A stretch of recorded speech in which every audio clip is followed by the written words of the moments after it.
여러분 안녕하십니까? 가장 빠른 종합뉴스 뉴스큐 시작합니다. 1992년 8월 24일 중국의 다오이타이에서 한국과 중국이 공동 성명에 서명을 했고 서로 청구를 겨눴던 적에서 협력 대상으로 거듭났습니다. 30년이 흐른 신냉전 시대 한중 관계는 조정기를 맞고 있습니다.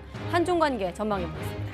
청와대 영빈관 화보 논란이 뜨겁습니다. 신선하다와 국격을 해친다는 의견이 맞서는 가운데 일본 의상 포함 논란으로까지 번지고 있습니다. 잠시 뒤에 정리해 보겠습니다. 네, 먼저 국회 속보부터 알아보겠습니다. 더불어민주당 중앙위원회가 기소 시 당직자의 직무정지 여부를 당무위가 판단하고 권리당원 전원 투표제를 최고 의사결정 방법으로 두는 내용의 당원을 표결했지만 최종 부결됐습니다. 비이재명계의 주장이 크게 반영된 것으로 보이는데 친명계의 반발이 예상됩니다. 국회 나가 있는 취재기자 연결합니다. 박기환 기자. 네, 국회입니다. 네, 더불어민주당 소식부터 알아볼 텐데 논란이 많았던 당원 개정안 부결됐어요?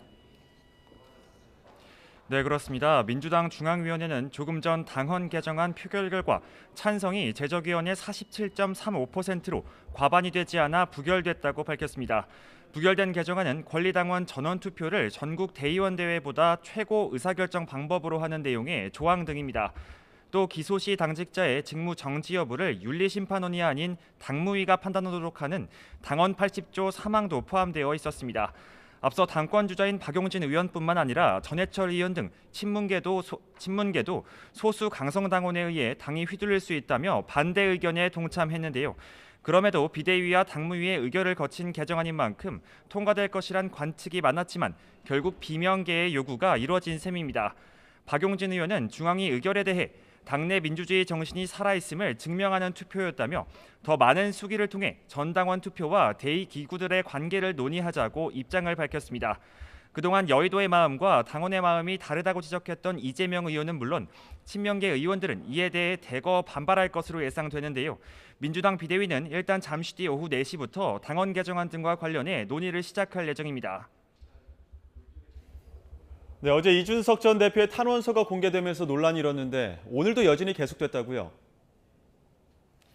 네, 국민의힘 주호영 비상대책위원장은 이준석 전 대표의 탄원서 발언 수위가 너무 과하다고 지적했습니다.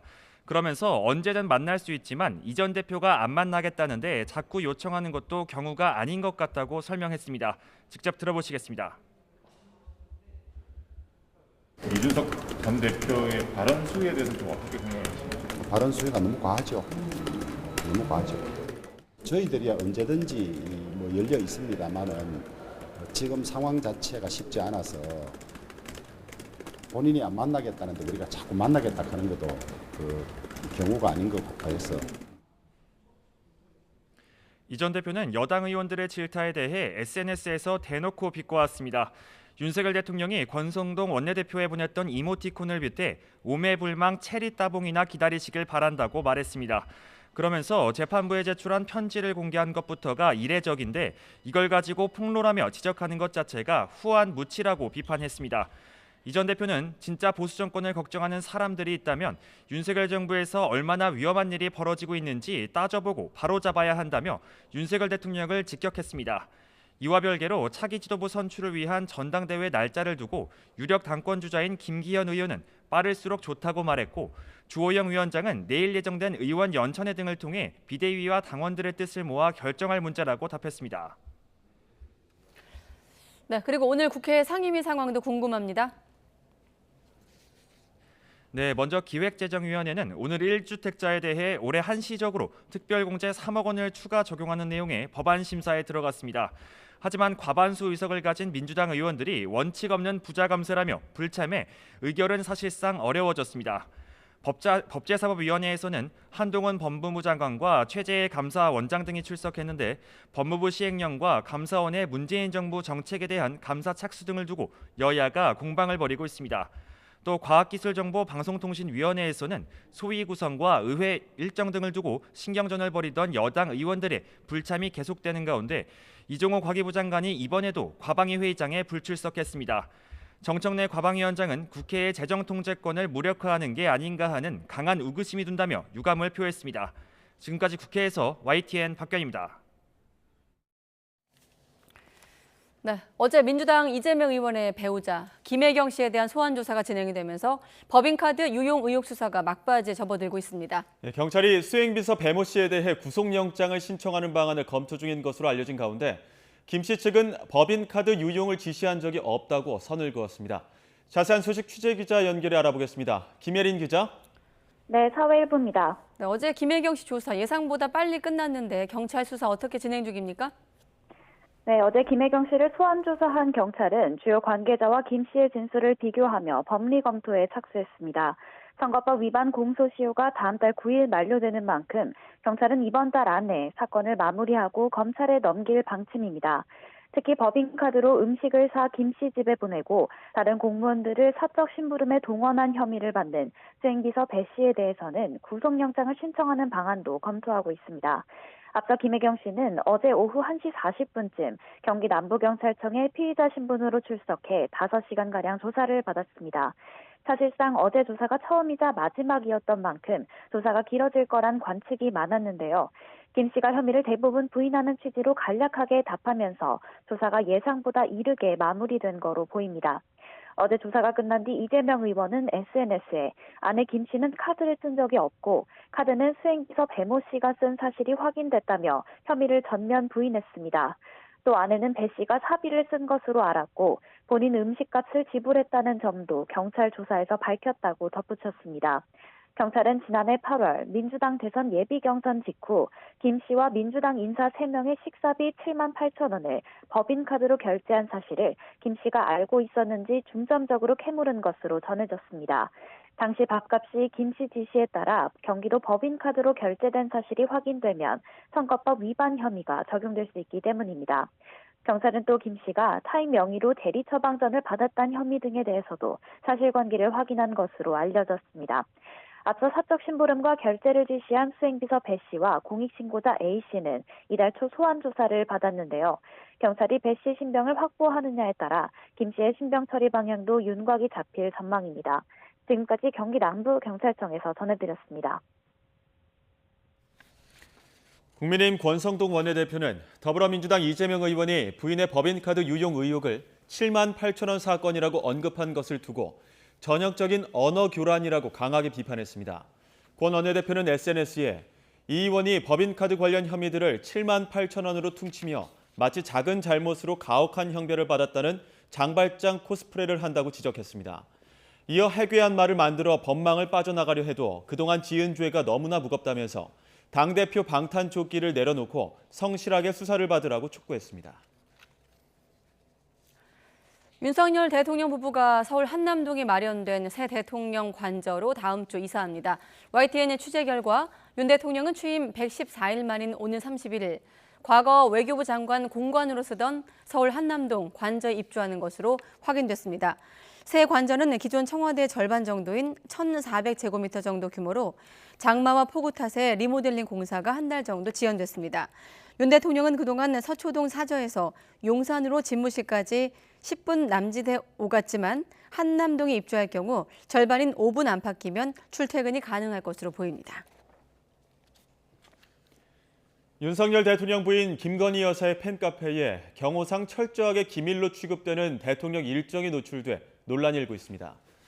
김 여사의 팬클럽인 건희사랑 희사모 페이스북에는 윤 대통령이 8월 26일 금요일 낮 12시에 대구 서문시장을 방문한다며 많은 참석과 홍보를 부탁한다는 글이 올라왔습니다.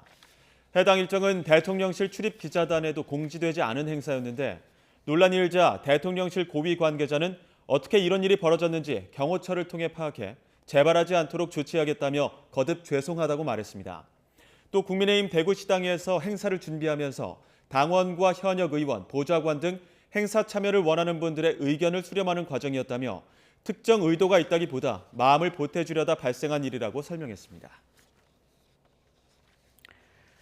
정부와 여당이 윤석열 정부의 첫 예산안 논의에 돌입하면서 재정 건전성 확보를 최우선 과제로 정했습니다. 다만 청년, 저소득 가구 등 취약계층에 대한 지원은 대폭 강화해 사회 안전망을 넓히겠다는 계획입니다.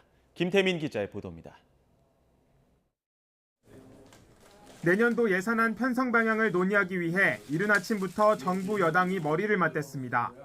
윤석열 정부 출범 후 처음 마련하는 예산안인 만큼 새 정부의 국정 철학을 담는 데 주력했습니다. 지난 문재인 정권 5년은 한마디로 방만 재정이었습니다. 가히 오늘만 사는 정권이라 해도 과언이 아닙니다. 하지만 윤석열 정부는 오늘과 내일을 함께 준비하는 정권입니다. 정부도 강도 높은 지출 구조 조정을 예고하며 재정 건전성 확보를 강조했습니다. 이와 동시에 서민, 취약계층 보호를 최우선 과제로 삼겠다고 약속했습니다. 건전재정 기조 하에서도 기초생활보장 확대 등 서민과 사회적 약자를 보호하는 데 최우선을 두고 이에 필요한 재원은 국가 부채 확대에 의존하지 않고 어느 때보다 강도 높은 지출 재구조화를 통해 협의 결과 당정은 우선 고물가 대책으로 저소득층 에너지 지원금을 50% 인상하는 방향에 합의했습니다. 농축수산물 할인 쿠폰 지급 대상 역시 2배 이상 대폭 늘리기로 했습니다. 저소득층 에너지 바우처를 50% 정도를 인상을 좀 해달라 이렇게 요청을 했습니다. 농축수산물 할인 쿠폰이 현재 혜택을 받고 있는 분들이 590만 명입니다. 내년도에는 2배 이상 확대를 해서 또 고금리 기조 속에 부채 위험이 커지고 있는 소상공인, 자영업자를 위한 채무조정 예산 역시 내년도 예산안에 반영하기로 했습니다. 청년층 지원 예산으로는 직업 프로그램을 이수할 경우 도약준비금 300만 원을 지급하는 방안 등이 논의됐습니다. 이 밖에 최근 기후변화로 잇따르는 수해에 대처하기 위해 대심도 빗물터널 설계비를 내년 예산에 포함할 방침입니다. 당정은 지난 2010년 이후 13년 만에 나라 살림 규모를 전년보다 줄이겠다는 계획 아래 구체적인 예산 짜기에 돌입할 예정입니다. YTN 김태민입니다. 윤석열 대통령은 거시금융 상황점검회의에서 금융위기 상황이 다시 발생하지 않게 철저하게 점검 대응하겠다고 밝혔습니다. 특히 당면 현안과 리스크 대응책을 세밀하게 챙기고 한순간도 긴장의 끈을 놓지 않겠다고 강조했습니다. 직접 들어보시죠. 과거 위기 상황에 비해 우리 경제의 대외 재무 건전성은 많이 개선됐지만 결코 방심할 수는 없습니다. 정부는 지난 6월 비상경제 체제로 전환하고 매주 제가 직접 민생회의를 주재하며 민생 현안을 하나씩 꼼꼼히 챙기고 있습니다. 금융 외환의 어떤 위기 상황이 다시 발생하지 않도록 또 민생의 어려움이 더 가중되지 않도록 철저히 점검하고 대응해 나가겠습니다. 당면 현안과 리스크 대응책을 세밀하게 오늘 챙겨보겠습니다. 국민 여러분들이 안심하실 수 있도록 한순간도 긴장의 끈을 놓지 않겠습니다. 네, 10년 전 미국계 사모펀드 론스타가 우리 정부를 상대로 제기한 투자자 국가 간의 소송 ISDS 사건의 결론이 오는 31일 나올 예정입니다. 청구된 배상금이 무려 6조 원대라 패소할 경우 정부 재정의 타격은 물론 과거 외환은행 매각에 관여했던 인사들의 책임론도 불가피할 것으로 보입니다. 취재기자 연결합니다. 나혜인 기자. 네, 사회부입니다. 네, 론스타 분쟁 사건 판정 날짜가 잡힌 거죠?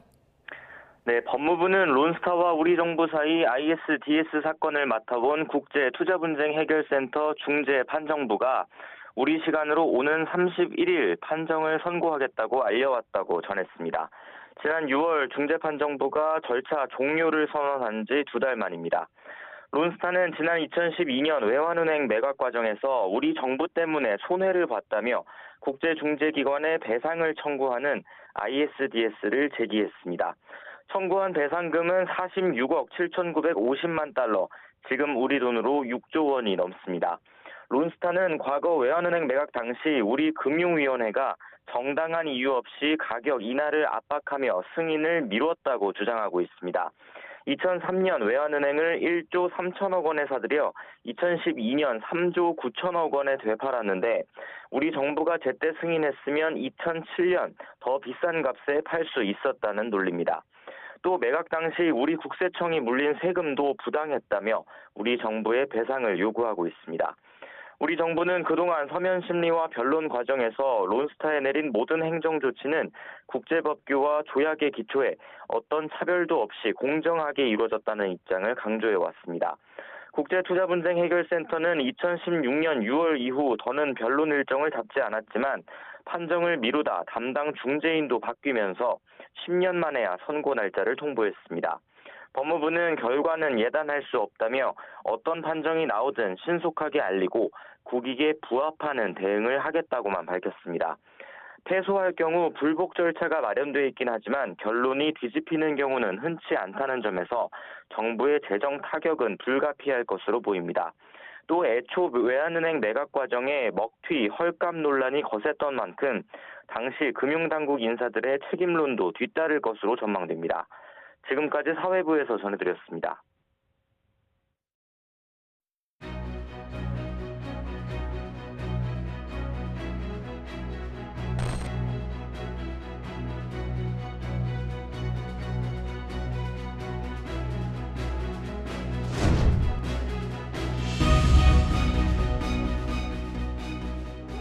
중공 민용 항공 소속 여객기 한 대가 5월 5일 우리나라에 불시착했습니다.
네, 여러 국면들, 고비들을 거친 건데 사람으로 치면 성년을 넘어서 이제 30살이 된 겁니다. 한중 수교 30년, 중국도 그때 중국이 아니고 대한민국도 이제는 그때 대한민국이 아니죠. 특히나 미중 갈등 속에서 한중 관계는 새로운 상생 발전의 기로에 놓여 있습니다. 먼저 조수연 기자입니다. 1992년 수교를 맺은 이래 한중 양국은 정치, 경제, 문화 등 각 분야에서 괄목할 만한 발전을 이루어왔습니다. 특히 경제 면에서 중국은 한국의 최대 수출국, 한국은 중국의 3위 교역국으로 서로 때려야 뗄 수 없는 관계가 됐습니다. 한중 외교 관계는 지난 2008년 정상회담을 계기로 전략적 협력 동반자 관계로 격상돼 지금까지 유지되고 있습니다. 수교 30년을 맞아 양측은 이런 성과를 되돌아보면서 상호 존중과 신뢰를 기반으로 한 협력 강화를 다짐했습니다. 우리는 상호 존중에 입각하여 공동 이익을 구현하는 한중 관계를 구현해 나가고자 합니다. 中韩战略合作伙伴关系在下一个30年取得新的更大的发展。 하지만 미중 갈등 격화로 여러 도전 과제들이 부각되면서 한중 관계도 변곡점을 맞고 있습니다. 미국이 주도하는 반도체 등 공급망 재편 문제를 놓고 중국이 압박에 나서면서 우리 정부의 고심이 깊어지고 있습니다. 군사안보 면에서도 한미일 공조가 강화되고 이른바 사드 3부를 둘러싼 한중 간 첨예한 입장차가 다시 드러나는 등 도전 요인이 점차 증가하는 상황입니다. 한중 간 고위급 소통과 함께 인적 교류 활성화 등 다각적인 신뢰 회복 노력이 더욱 중요해지는 이유입니다. 먼저 중국과의 전략적 대화 채널을 복구하고 확대해 나가는 것이 필요하고요. 양국 사이의 민감한 현안들을 선제적으로 논의하고 합의점을 찾아 나가려는 그런 정책적 방향성의 노력이 필요하다고 봅니다. 수교 30주년을 맞아 새로운 기로에 서 있는 한국과 중국. 서로 다름을 인정하며 조화와 협력을 추구하는 화의부동의 자세로 여러 갈등 현안들을 풀 절충점을 어떻게 찾아 나갈지 주목됩니다. YTN 조수연입니다. 네, 그리고 지난 30년간 양국 간의 교역은 47배, 우리나라의 대중국 수출은 162배가 늘었습니다. 하지만 올해 처음으로 대중 무역 수지가 4개월 연속 적자를 기록하는 등 대중 교역 수지가 악화 추세를 보이면서 대비책 마련이 시급하다는 지적도 있습니다. 이어서 이승윤 기자입니다. 목재와 가죽, 신발. 지난 2000년 중국 수출 비중이 가장 높았던 우리 기업들의 품목입니다. 지금은 정밀기기와 정밀화학, 반도체가 그 자리를 대신하고 있습니다. 지난 1992년 한중 수교 이후 양국 간 무역 규모가 유의미하게 커진 2000년과 지난해를 비교해본 결과 소비재는 줄고 반도체와 정밀기기, 디스플레이 등의 순으로 기술 집약 산업의 대중 수출 비중이 많이 늘어났습니다. 한중 교역은 1992년 64억 달러에서 지난해 3,015억 달러로 47배 성장했고 우리나라의 대중국 수출은 162배 넘게 증가한 것으로 나타났습니다. 하지만 이달 중국과의 무역에서 6억 6,700만 달러 적자를 기록하는 등 올해 대중무역 수지는 한중 수교 이후 처음으로 4개월 연속 적자입니다. 단기적으로는 중국 주요 도시의 코로나 봉쇄 때문에 수요가 줄어든 탓도 있겠고요. 좀 구조적으로는 중국 기술력이 급격하게 성장하면서 한국의 수출품들이 대체되는 그러한 문제들도 있습니다. 지금 기술 혁신이라든지 중국과의 기술 격차를 벌이는 데 총력을 기울여야 되는 상황입니다. 싼 인건비가 매력이었던 2006년까지 중국 진출 신규 법인 수가 2,392개로 정점을 찍었지만 지난해엔 262개로 쪼그라들었습니다. 대신 기업들이 중국을 보는 시각이 생산 기지에서 수요 시장으로 전환되면서 대중 직접 투자 금액은 2000년 7억 9천만 달러에서 지난해 66억 달러로 늘었습니다. 전문가들은 앞으로 중국 경제 둔화 가능성과 기술 추격, 미중 패권 경쟁 심화와 같은 삼중고를 해결하기 위한 종합 대책을 시급히 마련할 필요가 있다고 조언하고 있습니다. YTN 이승윤입니다. 자, 이렇게 신냉전 국제 질서 속에서 시험대에 올라 있는 한국과 중국. 이번엔 중국 현지 분위기 들어보겠습니다. 네, 중국 베이징 특파원 연결합니다. 강정규 특파원. 네, 베이징입니다. 네, 먼저 오늘 저녁 열리는 한중 수교 30주년 기념 행사 소식부터 전해주시죠. 네, 오늘 기념식은 우리나라 시간으로 저녁 7시 서울과 베이징에서 동시에 열립니다. 박진 외교부 장관과 왕이 외교부장이 각각 참석해 양국 정상의 축사를 대독할 예정입니다. 특히 이곳 베이징 행사 장소인 갸오이타이 17호각은 30년 전 한중 수교 서명식이 이뤄졌던 곳입니다. 수교 30주년을 맞아 양국이 이념을 뛰어넘어 손을 맞잡았던 초심을 강조하는 장소 선정으로 볼 수 있겠습니다. 행사에 앞서 지난해 수교 기념일에 출범한 한중관계 미래발전위원회의 공동보고서도 제출됩니다. 지난 1년 동안 양국의 전문가들이 정치, 외교, 경제, 사회 등 분야별로 토론을 거쳐 완성한 정책 제언이 담긴 걸로 전해졌습니다. 네, 30년 전에 공동성명 서명식이 있었던 갸오이타이 17호 각. 그런데 기념식을 놓고 예전보다 격이 내려갔다라는 말이 나오던데 왜 그런 겁니까? 네, 지난 2012년 20주년 행사엔 당시 시진핑 부주석이 주빈으로 참석했습니다. 차기 국가주석으로 낙점된 인물의 깜짝 등장, 그 자체로 성년이 된 한중 관계의 중요성을 상징했습니다. 사드 사태로 한중 관계가 바닥을 쳤던 지난 2017년 25주년 행사 때는 완강 정치협상회의 부주석이 주빈으로 참석했습니다. 비록 한직으로 평가되는 자리지만 장관급보다 높은 부총리급 인사를 보내서 성의 표시를 한 겁니다. 이번 30주년 행사의 주빈인 왕이 외교부장 겸 국무위원은 장관급으로 부총리급엔 못 미친다는 평가입니다.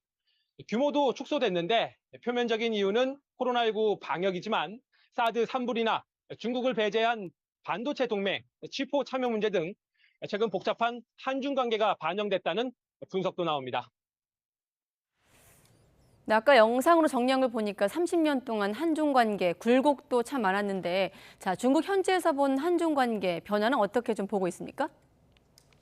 네, 제 뒤로 보이는 쌍둥이 빌딩이 2005년에 준공된 LG그룹의 중국 사업 거점이었습니다. 그러나 지난 2020년 싱가포르 투자청에 매각된 뒤 LG 사무실은 모두 철수했습니다. 한중 경제협력의 상징인 베이징 현대차 제1공장도 3년 전 가동을 멈췄습니다.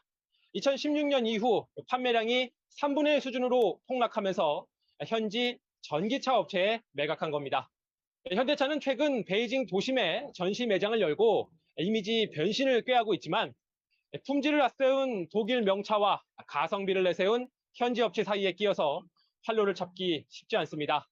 한때 20%에 달했던 삼성 스마트폰의 중국 시장 점유율도 0%대로 주저앉은 지 오래입니다. 우리 제조업이 중국에서 유독 고전하는 이유, 표면적으로는 사드 사태지만 그 이면엔 현지 업체들의 무서운 추격에 따른 중국 시장의 구조적인 변화가 깔려 있습니다. 최근 넉 달 동안 대중 무역 수지가 마이너스 행진을 한 것도 이제 더는 한국 수출품을 그대로 갖다 쓰는 중국이 아니라는 걸 숫자로 말해주고 있습니다. 세계 2위의 경제대국으로 부상한 중국에서 한국은 더 이상 선망의 대상이 아니고 중국인들도 과거 수교 초기 한국에 품팔이 하러 가던 사람들이 아닙니다. 2005년 50만 명이 넘었던 우리 교민 반토막 났고요. 10만 명이 넘던 베이징 한인촌 인구도 3만 명으로 쪼그라든 상태입니다. 네, 강특파원이 서 있는 곳이 쌍둥이 빌딩 앞이었군요. 자, 아무튼 방금 언급한 사드 문제 비롯해서 갈수록 격화하고 있는 미중 갈등의 파고 앞에서 한중 관계가 또 한번 시험대에 오른 모양새죠? 네, 중국을 배제한 미국의 반도체 동맹 치포 가입 문제가 대표적입니다. 우리 입장에선 반도체 핵심 설계 기술을 가진 미국과 히토류 등 풍부한 원자재를 보유한 중국, 양쪽 모두 무시할 수 없습니다. 또 우리나라의 반도체 수출에서 중국이 차지하는 비율은 약 40%. 반대로 보면 중국의 한국 반도체 수입 의존도도 그만큼 높다는 뜻입니다. 중국의 윤석열 정부 들어 사드 문제를 다시 꺼내든 것도 어쩌면 반도체 문제에서 지렛대를 삼기 위한 외교적 포석으로 풀이됩니다. 최근엔 타이완 해협에서 격화된 한중 간 군사 대치의 여파가 미중 간 군사 대치의 여파가 한반도에 영향을 미치고 있습니다. 4년 만에 부활한 한미 양국의 야외 실기동 훈련에 맞서서 중국도 한반도에서 가까운 서해에서 실사격 훈련을 이어가고 있고요. 8월 말엔 러시아의 극동지역 훈련에 참가하는 등 그동안 남북 문제에 국한됐던 한미연합훈련이 미중 대결 구도로 각이 서는 모양새입니다. 나빠지는 한중 양국 간 국민 감정도 여러 요인이 있겠습니다만 세계를 둘로 갈라놓는 힘에 의해서 더욱 벌어지고 있다고 말할 수 있겠습니다. 지금까지 베이징에서 전해드렸습니다. 네, 강정규 특파원 연결하는 사이에 속보가 들어왔습니다. 법인카드 유용 의혹 관련 속보가 들어왔는데 김혜경 씨에 대한 소환 조사가 이제 이루어지면서 막바지 접어들었다라고 앞서 취재 기자가 알려줬는데 구속영장이 신청이 됐군요. 예, 그렇습니다. 김혜경 씨의 수행비서 배모 씨에 대한 구속영장이 신청이 됐습니다. 특히 법인카드로 음식을 사서 김 씨 집에 보내고 다른 공무원들을 사적 심부름에 동원한 혐의를 받는 수행비서 배 씨인데요. 이에 대해서 경찰이 구속영장을 검토 중으로 알려졌다. 네. 이렇게 앞서 취재기자 연결해서 소식 전해드렸습니다. 경찰은 구속영장 검토를 했고 구속영장을 신청했다는 소식이 방금 속보로 들어왔습니다. 네, 추가 속보는 또 들어오는 대로 다시 한번 여러분께 알려드리도록 하겠습니다. 자, 다시 한번 정리해 보겠습니다. 정확히 30년 전에 이렇게 우리나라와 중국이 수교를 맺은 겁니다. 이후 전략적 협력 동반자 관계로 격상이 됐지만 적지 않은 현안에서 대립하며 갈등의 골이 깊어지는 상황이기도 합니다. 예, 향후 한중 관계는 어떤 국면을 맞게 될지 또 이에 대한 전략은 어떻게 세워야 할지 김환권 국립외교원 교수와 이야기 나눠보겠습니다. 어서 오십시오. 네, 안녕하세요. 네, 한국 전쟁에선 적국이었던 여러 번 언급했습니다. 서로 총구를 겨눴던 그런 사이였는데 30년이 흘렀습니다.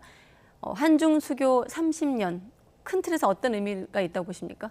예, 말씀해 주신 대로 한국 전쟁에서 물리적, 직접적인 충돌을 했던 한국과 중국 사이에 네. 당시의 국제 환경이 냉전이 끝나가고 탈냉전 시기에 들어오면서 많은 변화가 나타났습니다.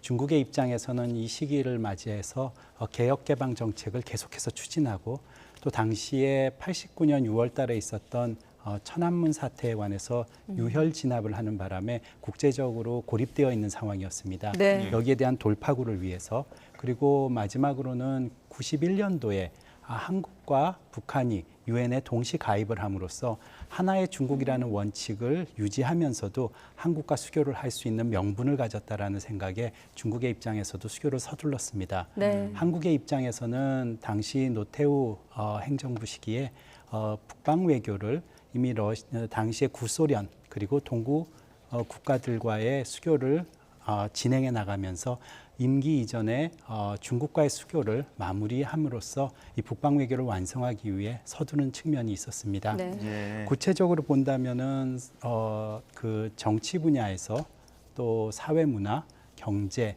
군사안보 분야에서 굴곡이 있었지만은 차분하게 발전을 이루어왔고 수교 당시와 비교해 본다면 전반적으로 발전이 있었다라고 생각합니다. 네, 아까 전에 교수님 옆으로 30년 전, 지금도 화면에 나가고 있습니다만 한중 외교 수장들이 서명하는 그 당시 화면인데 오늘도 이 자리에서 기념식이 열릴 예정이지 않습니까? 그때 예, 맞습니다. 표정과 또 한번 지금의 표정을 비교해 볼 어떤 의미도 있을 것 같습니다. 예, 지금 말씀하신 것처럼 그 자리에서 서울과 베이징에서 공동으로 열리는 한중 수교 30주년 기념식인데 네. 이 자리에서 양국의 그 외교 담당자들의 어떤 메시지, 그러니까 대통령, 우리나라 입장에서는 윤석열 대통령의 메시지를 대독을 할 텐데 어떤 메시지가 나올지도 굉장히 관심이 많거든요. 네. 예. 어떻습니까? 일단 기본적으로는 양국이 자신들이 바라는 양자 관계에 관한 입장을 다시 한번 명확히 전달할 것으로 봅니다. 예. 아마도 한국의 입장에서는 상호 존중 또 상호 이익을 강조하면서 새로운 한중 관계의 협력 틀을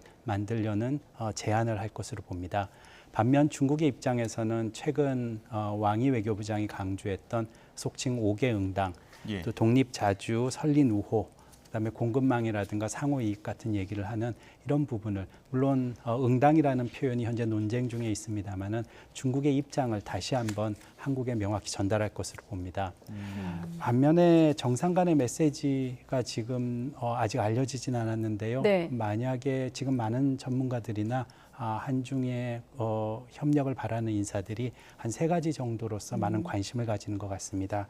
첫 번째로는 고위급을 포함한 한중 전략 대화 채널이 얼마나 정례적이고 제도화되고 다시 복구되고 확대될 것이냐에 관해서 관심을 가지고요.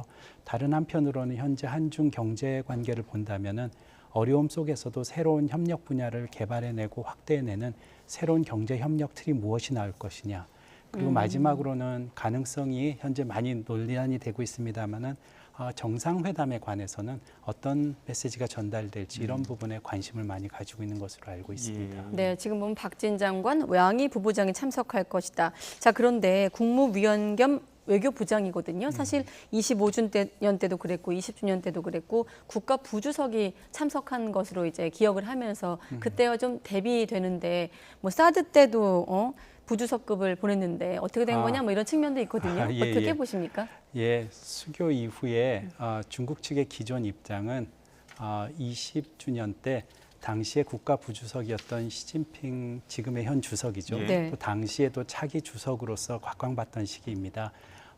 국가 부주석이 참석함으로써 중국이 얼마나 한중 관계를 중시하고 있느냐가 나타났습니다. 말씀해 주신 대로 25주년에는 중국인민정치협상회의, 줄여서 정협이라고 하는데요. 부주석이었던 완강이 참석을 했습니다. 그래서 격이 떨어진 것이 아니냐라고 생각하는데 네. 어찌 보면 20주년 때 중국이 한중 간에 전략적으로 한국을 끌어당기기 위해서 전략적으로 많이 접근했던 면이 있습니다. 네. 그 이전에 보면 10주년 행사나 15주년 행사에서도 정협의 부주석이 참석을 했습니다. 그러니까 최고위급 참여자로서는 당시에 그랬던 이유는 정치적으로는 북한에 관해서 여전히 부담감을 느끼고 있었고 또 중국 공산당의 인사가 직접 참여하기보다는 공산당이 아닌 정협 출신의 인사들이 당시에는 이제 민주당파를 포함해서 8개 정당이 들어가 있는 공산당이 아닌 정협의 인사들이 참여함으로써 네. 정치적인 부담을 좀 줄이려고 했던 것 같습니다. 그러던 것이 25주년에 사드 배치 현안이 터지니까 다시 원자리를 찾았다라고 보는데요. 이번 30주년 행사에는 제가 보기에는 말씀해 주신 대로 부총리급에서 장관급이라는 논의가 나타날 수 있지만은 공산당의 주요 인사가 참여했고 또 이제는 장관급이 참여함으로써 이전 25주년의 사드 사태의 그런 갈등보다는 조금 원만해진 관계를 표현하고 있지 않나 그런 판단을 하고 있습니다. 오히려 원만해졌다고 볼 수도 있는 측면이 있군요. 예, 즉 중국은 당 중심의 국가입니다. 그래서 중국 공산당의 주요 인사가 참여했다는 면에서는 네. 의미를 찾을 수도 있을 것 같습니다. 중국 언론에서는 지금 한중 간의 가장 큰 난관이 사드 문제다 이렇게 꼽기도 했었고 또 중국에서도 3불 1한을 요구하고 있습니다. 이러한 사드에 대해 다시 한번 민감하게 반응하는 이유 그리고 한중 간의 입장차를 좁히지 못하는 배경은 어디에 있다고 보십니까? 예, 사드에 관한 문제는 지금 한국과 중국 모두 안보 주권과 이익에 관한 문제가 겹쳐 있기 때문에 즉 한국은 안보 주권으로서 이 문제를 중국의 압박에 물러서기 힘든 상황이고요. 또 안보 이익은 양보할 수 없다는 분명한 입장을 얘기합니다. 중국의 입장에서도 한중 양자 관계를 떠나서 미중 전략적 경쟁 구도 하에서 자신들의 영내에서의 전략적 군사 안보적 이익의 훼손이 오기 때문에 물러서지 않으려는 모습입니다. 두 번째로는 이러한 미중 사이에서 한국의 이런 대응이 사실은 비슷한 위치에 있는 중국의 주변 국가들이 바라보고 있을 것이다라는 생각을 중국도 합니다. 즉 이것은 단순히 한중 관계의 문제가 아니라 중국이 주변 국가들을 미중 전략적 경쟁 구도에서 어떻게 다루어 나갈지도 연관되어 있다라고 생각합니다. 그리고 새로이 한국의 윤석열 정부가 출범했는데 이전 정부와는 다르게 미중 전략적 경쟁 구도가 심화되어가는 과정에서 한미동맹과 한미일 지역안보협력체제를 강화하겠다는 얘기를 많이 하고 있습니다. 중국으로서는 당연히 견제할 수밖에 없고요. 지금 강하게 견제함으로써 향후 나올 수 있는 한미일 지역안보협력체제나 또 사드 배치와도 연관되어 있는 미국 주도의 동아시아 미사일 방어 체계에 한국이 참여할 가능성 등등을 미리 제압하려는 그런 의미도 담고 있다라고 생각합니다. 네, 지금 중국이 요구하고 있는 3불 1한의 속내를 좀 말씀하고 계신데 참고로 저희가 준비한 화면도 있거든요. 중국이 요구하고 있는 3불 1한이 어떤 것인지 한번 화면에 띄워봐 주시고 1한 같은 경우 이제 이미 배치된 사드 운용에 제한을 하는 것을 의미하는데 어떻습니까? 윤석열 정부의 어떤 사드 정상화 추진 자체가 이 같은 또 중국의 3불 1한육에 선을 그는 메시지로 또 해석될 여지도 있는데 중국은 우리 새 정부의 입장을 어떻게 지금 현재 분석하고 있을까요? 예, 한국의 입장을 명확하게 하는 것이 일단은 필요합니다. 왜냐하면 중국의 입장에서는 이 3불에 관한 한국의 입장 표명이 약속이나 합의 또는 합의된 문건으로 존재하는 것이 아니기 때문에 대외 환경이나 들어선 정부의 정책적 방향성에 따라서 변화가 나타날 수 있을 거다라는 우려를 가지고 있습니다. 그러다 보니 중국은 한국이 3불에 대한 입장 표명을 한 이후에 계속해서 자신들이 바라는 논의의 틀인 이것을 약속과 합의로 몰아가고 최근에 와서는 1한까지 더해가면서 이 사드와 3불에 관한 논의를 중국이 원하는 틀로 자꾸 유도하고 그 안에서 한국을 압박하려는 모습이 보입니다. 그렇기 때문에 한국의 입장에서는 기존의 우리의 입장 표명을 명확히 하면서 한국이 왜 이 안보 주권 문제와 또 중국이 우려하는 바를 이해하면서도 한국이 어떤 윤석열 정부가 입장을 취해갈지를 명확하게 전달할 필요가 있습니다. 그런데 그 명확하게 한다는 것이 사실 정부의 고민이 깊은 부분이 이게 여러 가지 트랙을 갖고 있는 문제이기 때문에 사실 중국만 한중 간의 어떤 관계라기보단 뭐 미국도 있고요. 또 G2이기 때문에 또 북한도 있지 않습니까? 우리가 명확한 입장을 좀 밝힌다는 건 구체적으로 어떤 의미인가요? 예, 개인적으로 생각하는 거는 정말 좋은 지적을 해주셨습니다. 사드나 3불 문제는 한중 간의 양자 간의 문제가 아니라 어찌 보면 다자 간의 문제, 특히 방금 말씀하신 G2라는 세계 최강대국 두 개인 미국과 중국의 문제이기 때문에 한국으로서는 상당히 입장 표명에 주의할 필요가 있습니다. 문제는 한국은 이것을 약속이나 합의가 아니라 현 상황과 당시의 한국의 대내외적인 국익과 국민들의 합의에 따라서 그 정부로서의 정부가 가지는 이 현안에 관한 입장 표명을 명확히 할 필요가 있습니다. 즉 입장 표명이 약속과 합의가 다른 것은 조약과 다른 것은 그 상황에 따라서 언제든지 유연하게 변화할 수 있다라는 겁니다. 네. 개인적으로는 이것은 미중 모두에게 중요한 현안으로 나오고 민감한 현안이기 때문에 한국에게는 압박 요인이기도 하지만 동시에 미국과 중국에 대한 협상 카드도 될 수 있기 때문에 한국이 명확한 입장과 신중한 입장 표명을 유지할 것이 필요하다고 그러니까 봅니다. 섣부른 약속이나 합의라는 것이 아니라 명확한 입장 표명을 말씀하신 거군요. 그렇습니다. 네, 알겠습니다. 우리 정부의 명확한 입장 표현도 중요하겠지만 안보나 경제 그리고 또 국민적인 정서도 중요할 텐데 지금 보게 되면은 한국에서는 반중 정서 또 중국에서는 반한 정서들이 조금씩 있다 보니까 그 정서적 괴리감을 어떻게 할 것이냐 이런 부분들의 대책도 필요한 거 아니냐 이런 지적들도 나오는데요. 예. 먼저 대책을 생각하기 위해서 왜 이런 현상이 나타나는지를 살펴볼 필요가 있습니다. 네. 중국은 미중 전략적 경쟁 구도가 심화되면서 내부적으로 애국주의 교육 또는 애국민족주의 교육과 사상 교육을 강화했습니다. 그를 통해서 내부적 결집을 다지고 시진핑 주석의 권위와 당의 정통성과 지지도를 높이려는 국내 정치적인 그 의미가 있었습니다. 동시에 이러한 교육이 진행됨으로써 중국 내에서 문화적인 자긍감과 그다음에 중국 중심의 문화로서 주변 문화를 이해하려는 현상이 나타났습니다. 즉 중국 중심의 문화로서 이 영내 지역의 문화를 이해하려는 모습입니다. 그러다 보니까 문화의 유사성을 가진 한국과는 나타났듯이 한복과 김치에 관한 문화적 논란이 계속 나타나고 또 이렇게 네티즌들 사이에 논쟁이 나다 보니까 양국 사이에 불필요한 오해와 갈등이 높아지고 자칫하면 민족적 반감까지 나타날 수 있는 상황에 처했습니다. 또 수교 이후에는 크게 문제 삼지 않았지만은 현재 한중 관계가 갈등기에 접어들면서 가치와 체제에 관한 차이점들이 다시 부각됨으로써 상대 국가에 대한 호감도가 계속 떨어지고 있습니다. 개인적으로는 이 상황에 대응하려고 단기적으로는 정부, 양국 정부가 이제 관리하려는 모습이 필요하고요. 장기적으로는 상대를 깊이 있게 이해하기 위해서 청소년, 차세대 리더, 청년 장교들의 교류를 장기적으로 추진하는 것이 필요해서 상대에 대한 깊이 있는 이해를 바탕으로 새로운 협력을 준비하는 것이 필요하다고 생각합니다. 네, 알겠습니다. 지금 화면에는 지난 30년간의 어떤 한중 관계 주요 일지를 한번 정리해봤는데 여러 가지 굴곡들을 거쳤거든요. 최근에는 사드 문제, 우리가 지금 여태까지 얘기했던 그리고 칩4, 또 한한령 등이 좀 이제 첩첩한 현안이다 이렇게 좀 꼽고 있는 것들인데 어떻습니까? 지금 바이든 정부 같은 경우 한국, 대만, 일본을 묶는 칩4 반도체 동맹을 추진하면서 한중 관계 위협 요인으로 꼽히고 있거든요. 교수님은 이 부분은 어떻게 좀 보고 계십니까?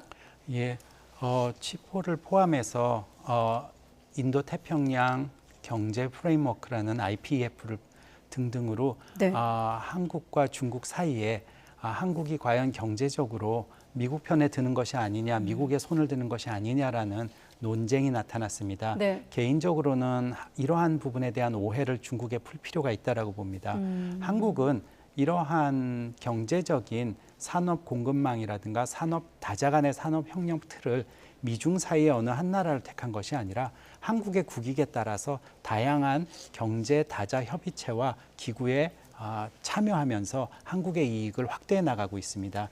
예를 들어 중국이 비판한 IPEF나 방금 말씀하신 칩4에도 한국이 참여하고 있지만은 반대로 중국이 주도하고 있는 영내 포괄적 동반자 협정 RCEP에 한국과 중국이 주도해서 체결을 했고요. 또 한중이 모두 참여를 지금 준비하고 있는 CPTPP 그리고 한중 사이에도 FTA 후속 협상을 적극적으로 추진 중에 있습니다. 즉 한국은 이렇게 다자 간 협의체나 기구에 적극적으로 참여하면서 대외 의존도가 높은 한국의 경제 정체성을 확보하게 극복하기 위해서 또 이익을 증진하기 위해서 미중 어느 한쪽의 선택이 아니라 한국의 적극적인 외교 경제 활동이라는 것을 알릴 필요가 있습니다. 네, 지금 교수님 말씀 속에서도 칩4도 우리가 참여를 해야 되고 또 RCEP도 무시할 수 없다 이렇게 말씀하셨거든요. 조금 쉽게 질문을 드리면 가장 중요한 질문이 될 수도 있겠습니다만 신냉전 국면 속에서 우리가 미중, G2라는 어떤 그런 국제 질서 속에서 우리의 좀 존재감을 높인다고 해야 될까요? 어떤 좀 전략이 필요하다고 보십니까? 현실적으로. 예, 현실적으로는 말씀해 주신 대로 한국은 미중 사이에서 어느 한쪽에 손을 드는 것이 아니라 우리가 국민들과 합의된 가치, 정체성, 국익을 가지고 정책적 방향성의 원칙을 세우는 것이 필요합니다. 그런 원칙을 바탕으로 미중 사이의 주요 현안별로 네. 우리의 구체적 대응이 필요합니다. 만약 경제적인 분야라면은 한국의 경제적 이익과 또 대외 의존도가 높고 국내 시장이 좁은 한국의 경제 정체성을 생각한다면은 한국의 국익을 위해서라도 또 한국의 가치관인 자유시장 경제체제, 다자간 자유로운 다자 무역 중심으로 해서 이런 다자간 협의라든가 경제 협력은 적극적으로 나갈 필요가 있습니다. 즉 미국이 주도하느냐 중국이 주도하느냐가 중요한 것이 아니라 네. 우리의 이익이 어디에 있느냐를 중점을 둬야 될 것 같습니다. 네. 원칙을 중심으로 상황별 구체적인 대응이 중요하다. 이렇게 또 마무리를 해주셨습니다. 지금까지 김한권 국립외교원 교수와 이야기 나눴습니다. 오늘 말씀 고맙습니다. 네. 감사합니다.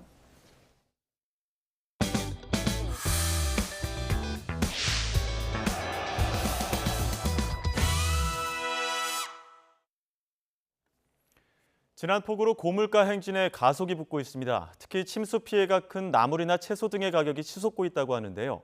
자세한 상황 취재기자 연결 알아보겠습니다. 박정현 기자.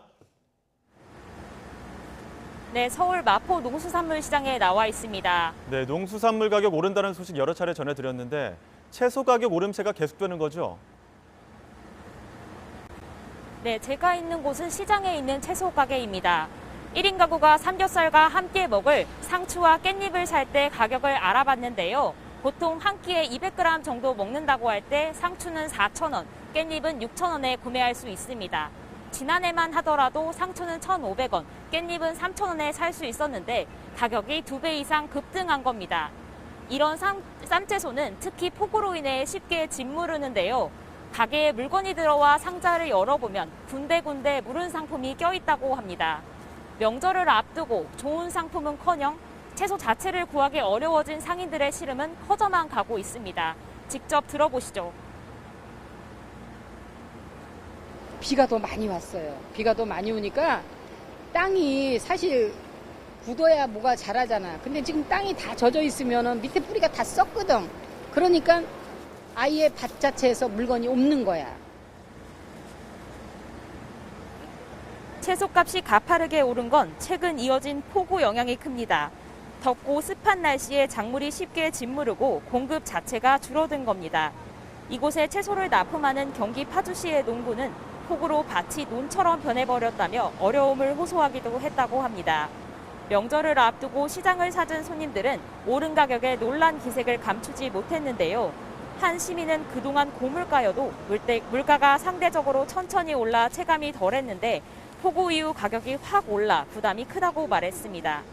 정부는 비축 물량을 풀고 최대 650억 원의 농축산물 할인 쿠폰을 푸는 등 추석을 앞두고 수급 안정 조치를 취하기로 했는데요. 전통시장에서 쿠폰을 사용하려면 앱을 설치해야 하는 등 이용법이 까다로워 효과가 제한적일 거라는 우려도 있습니다. 장마와 무더위가 겹치며 출하량이 더 주는 만큼 더위가 한풀 꺾이기 전까지 채소값 오름세가 당분간 계속될 거로 보입니다. 지금까지 서울 마포 농수산물시장에서 YTN 박정현입니다. 폭우로 장바구니 물가는 더 뛰었는데요. 서울에서 추석 차례상을 차리는 비용이 1년 새 2만 원가량 오른 것으로 나타났습니다. 서울시 농수산식품공사가 추석 차례상 차림 비용을 조사한 결과 6인에서 7인 가족 기준 대형마트는 30만 7,430원, 전통시장은 24만 3,273원이 드는 것으로 파악됐습니다. 지난해 추석 때보다 각각 2만 3천 원, 19,000원 늘어난 금액입니다.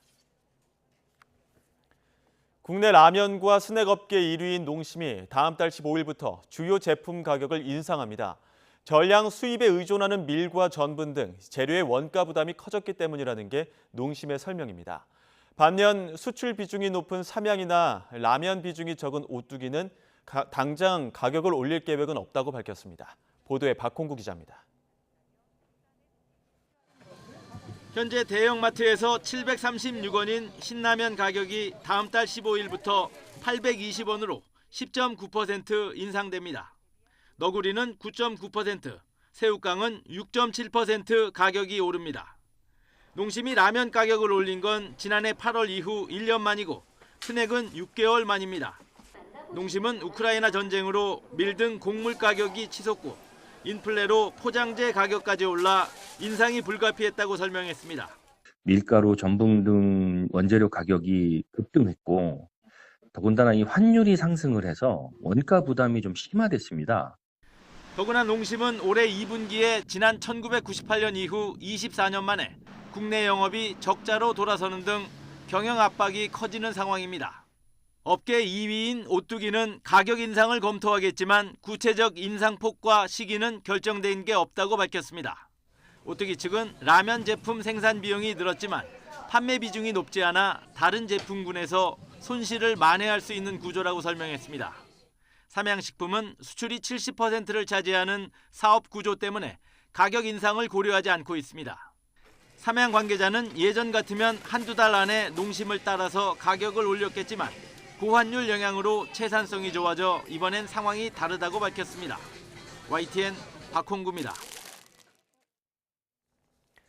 사회적 거리두기가 해제된 뒤 소비 심리가 되살아나면서 기업들의 체감 경기가 넉 달 만에 소폭 개선됐습니다. 한국은행이 발표한 8월 기업 경기 실사지수 BSI 조사 결과 모든 산업의 업황 실적은 81로 7월에 80보다 1포인트 올랐습니다. 4개월 만에 증가세로 전환한 건데 모든 산업의 업황 실적은 4월과 5월에 86을 기록한 뒤 6월에는 82, 7월에는 80으로 연속 하락했습니다. 경기 침체 우려로 안전자산 선호 심리가 커지면서 개인 투자자의 채권 순매수 금액이 10조 원을 넘어섰습니다. 금융투자협회 자료를 보면 올해 들어 장외 채권 시장에서 개인 투자자는 채권을 10조 1,834억 원어치 순매수했습니다.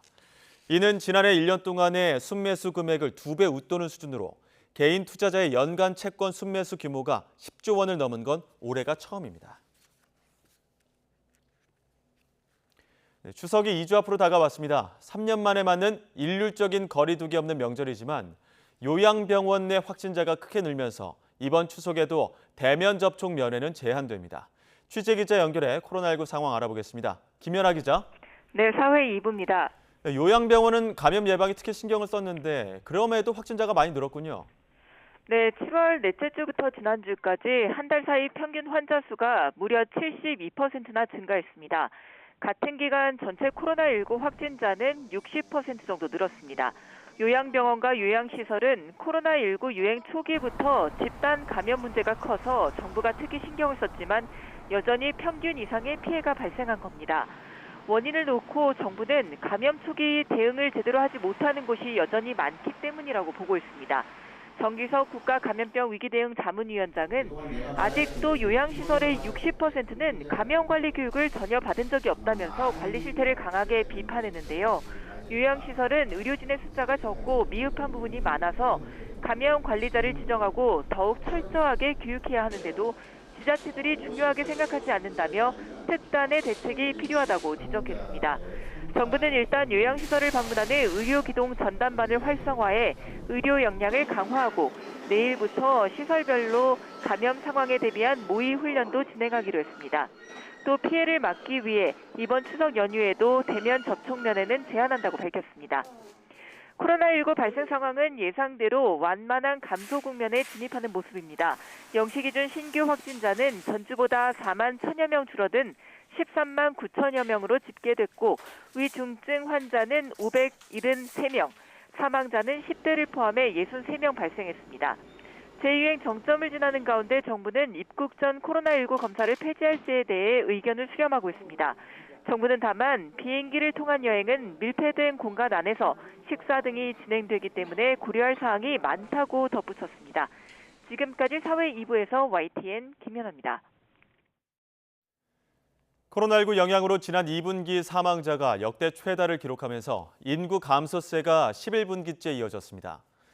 통계청 인구 동향 자료를 보면 올해 2분기 사망자 수는 1년 새 20.5% 증가한 9만 406명으로 같은 분기 기준으로 역대 최다였습니다. 통계청은 고령화로 사망자 수가 늘어나는 데다 코로나19 확산이 영향을 미친 것으로 분석했습니다. 다음 달 7일부터 일본에 입국할 때 코로나19 음성 증명서를 제출하지 않아도 됩니다. 기시다 일본 총리는 오늘 기자회견을 열고 그동안 입국 72시간 내 코로나 검사를 받게 했지만 백신 3차 접종을 마친 것을 조건으로 면제한다며 이같이 발표했습니다. 이런 조치는 다음 달 7일부터 적용되며 이와 함께 코로나 감염자 격리 기간도 현재의 열흘에서 7일로 단축하는 등 규제를 완화하기로 했습니다. 중국이 2년 반 만에 외국인 유학생의 입국을 허용했습니다. 미국과 일본, 인도, 파키스탄 등 중국 주재 각국 대사관들은 유효한 비자를 가진 학생들의 중국 입국과 신입생들의 비자 신청이 가능하다고 공지했습니다. 중국에 입국하는 학생들은 7일간 지정시설에서 격리 생활을 해야 하며 이후 4일간 자택에서 코로나19 감염 여부를 체크해야 합니다.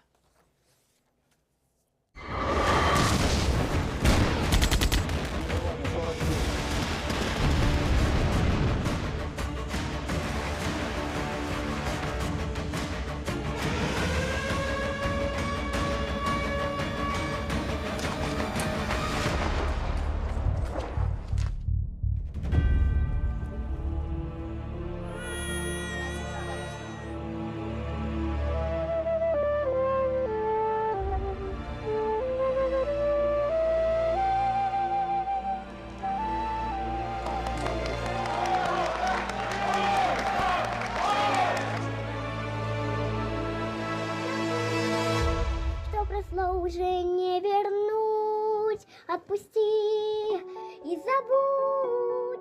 Новый день он кажет путь. Браво, браво, умница. 네, 이렇게 길어질 거라고 예상을 했을까요? 6개월 전인 지난 2월 24일 블라디미르 푸틴 러시아 대통령이 특별 군사작전을 펼친다면서 우크라이나를 전면 침공했습니다. 네, 이 전쟁으로 두 나라에서 수십만 명의 사상자가 났고 1,000만 명 넘는 피난민이 발생했습니다. 강태욱 기자가 보도합니다. 지난 2월 24일 새벽 우크라이나 수도 키이우를 비롯한 주요 도시의 공항 등 중요 시설과 군사기지에 미사일이 떨어집니다. 동남부 크림반도 쪽과 북쪽인 벨라루스 국경에선 러시아군이 국경을 넘고 남부 돈바스 지역에서는 친러 반군이 대대적인 공세에 나섭니다. 푸틴 러시아 대통령이 밝힌 전쟁 목적은 돈바스 지역 친러 주민 보호. Мною принято решение о проведении специальной военной операции. Ее цель – защита людей, которые на протяжении 8 лет подвергаются издевательствам, геноциду со стороны киевского режима. 이렇게 시작된 전쟁에서 지금까지 러시아군 사상자가 8만 명에 달한다고 미국 국방부가 최근 발표했습니다. 공격당한 우크라이나 군도 비슷한 규모로 추정되고 있습니다. 민간인 피해는 가늠이 쉽지 않습니다. 국제 NGO 세이브 더 칠드런은 민간인 사망자가 12,000명을 넘겼다고 밝혔습니다. 고국을 등진 우크라이나인이 1,000만 명에 달하는 등 난민은 2차 세계대전 이후 최다입니다. It's very nervous and dangerous, and we arrive because we have the young children, so young child. 초기에는 러시아가 금방이라도 우크라이나를 손에 넣을 것처럼 보였습니다. 하지만 미국 등 서방으로부터 무기 지원을 받으면서 전황에 변화가 생겼습니다. The American people are answering President Zelensky's call for more help, more weapons for Ukraine to defend itself, more tools to fight Russian aggression. 수도 키이우와 이대 도시 하르키우에서 러시아군을 몰아내는 등 반격이 이뤄진 겁니다. 지금은 돈바스의 루안스크를 점령한 러시아가 도네츠크까지 손에 넣으려고 애쓰고 있지만 우크라이나의 반격이 만만치 않습니다. 오히려 젤렌스키 대통령은 크림반도와 맞닿은 헤르손 수복 작전을 선언하면서 일전이 예고됩니다. 한때 이뤄진 평화협상은 아예 거론되지 않는 등 호성이 언제 멈출지 가늠조차 되지 않고 있습니다. YTN 강태욱입니다. 네, 아까 한중 관계에서도 G2를 언급했는데 우크라이나 전쟁도 미중 신경전은 드러납니다.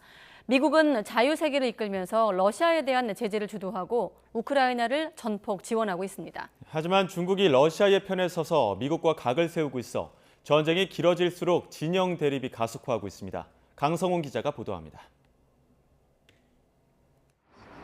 러시아의 우크라이나 침공을 사전 경고했던 미국은 러시아에 대해 처음부터 초강수 제재에 나섰습니다. 국제 결제망에서 러시아를 퇴출해 무역 거래에 치명타를 입혔고 가스와 원유 수입도 제한했습니다. 미국은 G7과 북대서양 조약기구 나토 정상회의를 주도하면서 자유세계의 대러 제재를 이끌었습니다. But Putin was wrong. We are ready. We are united, and that's what we did. We stayed united. 하지만 푸틴 러시아 대통령은 나토의 동진이 안보를 위협한다며 공격을 멈추지 않고 있습니다. 경제 제재에는 유럽에 대한 가스 공급 축소로 대응하며 역으로 유럽 국가들의 균열을 노리고 있습니다. Неприемлемые для нас угрозы стратегического характера, они должны знать, что наш ответно-встречные удары будут молниеносными, быстрыми. 중국은 러시아의 침공을 묵인하며 사실상 러시아를 지지하고 있습니다. 시진핑 주석은 제재는 재앙을 가져올 뿐이라며 미국을 비난했습니다. 客观要求和不可阻挡的历史潮流，开历史倒车，企图堵别人的路，最终只会堵死自己的路。 중국은 러시아산 가스와 원유를 대량 수입하며 러시아에 숨통을 틔워주는 역할을 하고 있습니다. 이번 전쟁이 미국과 서방 중심의 자유세계에 중러가 맞서는 진영 대결을 가속화하고 있습니다. 대결이 길어질수록 우리나라의 대중 대러 외교도 선택지가 좁아져 부담이 커질 전망입니다. YTN 강성웅입니다. 네, 고 이해람 중사 사망 사건을 수사하고 있는 특별검사팀이 부실 초동 수사 책임자로 지목된 전익수 공군 법무실장을 피의자 신분으로 소환했습니다. 전 실장은 출석에 앞서 만난 취재진에게 군 인권센터의 허위사실 유포로 특검까지 만들어지게 됐다면서 센터가 주장하고 있는 의혹은 100% 허위라고 주장했습니다. 취재기자 연결하겠습니다. 김다연 기자.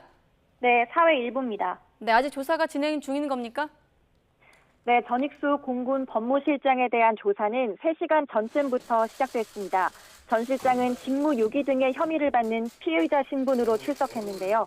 조사를 30여 분 앞두고 모습을 드러낸 전 실장은 시민단체 허위사실 유포로 결국 특검까지 나서게 됐다며 제기된 의혹은 100% 거짓이라고 힘주어 말했습니다. 직접 들어보시겠습니다.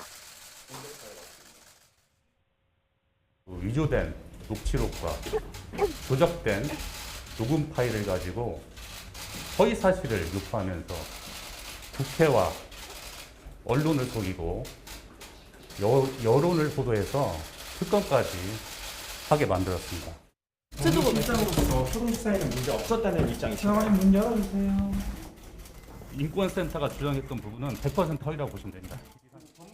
전 실장은 지난해 3월 고 이해람 중사에 대한 성추행 사건 당시 가해자 장모 중사에 대한 불구속 수사를 지휘하는 등 수사를 부실하게 했다는 의혹을 받습니다. 사건이 공론화되자 지난해 국방부 검찰단에서도 전 실장을 피의자로 입건해 수사를 벌였지만 증거 불충분을 이유로 재판에 넘기진 않았습니다. 당시 검찰단 관계자는 직무유기 혐의를 적용하는 데 필요한 의식적인 포기나 방임을 입증하지 못했다고 설명했는데요. 지난 6월 출범한 특검 역시 전 실장의 직무유기 혐의와 더불어 직권남용 혐의도 들여다보고 있습니다. 특검은 오늘 전 실장을 상대로 당시 군 검찰로부터 받은 보고 내용과 조치 등을 집중적으로 물을 걸로 예상됩니다. 앞서 특검은 지난 15일 전 실장의 수사 무막 의혹이 담겼다며 군인권센터에 조작된 녹취를 건넨 혐의를 받는 변호사 김모 씨를 구속했는데요. 특검은 전 실장을 상대로 녹취록 진위에 대해서도 질문할 걸로 보입니다. 부실 수사, 사건 은폐, 2차 가해 등 광범위한 수사 내용을 들여다보고 있는 특검팀의 수사 기한은 다음 달 12일까지입니다. 이성용 전 공군 참모총장에 이어 전익수 실장까지 출범 이후 처음으로 이뤄진 공군 수뇌부에 대한 소환 조사가 얼마 남지 않은 특검 수사의 분수령이 될 거란 전망입니다. 지금까지 사회 일부에서 전해드렸습니다. 서해 피격 공무원 사건을 수사하고 있는 검찰이 박지원 전 국가정보원장의 휴대전화 등 압수물에 대한 디지털 포렌식 분석에 착수했습니다. 검찰은 오늘 박 전 원장 변호인이 참관한 상태에서 압수물에 대한 포렌식 분석을 진행했습니다. 앞서 검찰은 지난 16일 서해 피격 사건과 관련해 박 전 원장의 자택을 압수수색해 휴대전화와 수첩 5건 등을 확보했습니다. KBS가 채널A 기자와 한동훈 당시 검사장의 유착이 확인됐다는 내용의 오보를 냈을 당시 취재원으로 지목된 검사장에 대해 검찰이 강제 수사에 착수했습니다. 서울 남부지방검찰청은 오늘 충북 진천군 법무연수원에서 근무하는 신성식 검사장의 사무실에 수사관들을 보내 압수수색을 벌였습니다.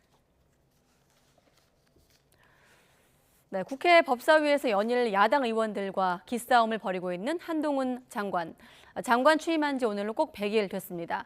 윤석열 대통령이 가장 신임하는 이른바 소통령이란 비판 속에서 검찰 직접 수사권 복원을 비롯해 막강한 영향력을 두루 행사하는 모습인데요.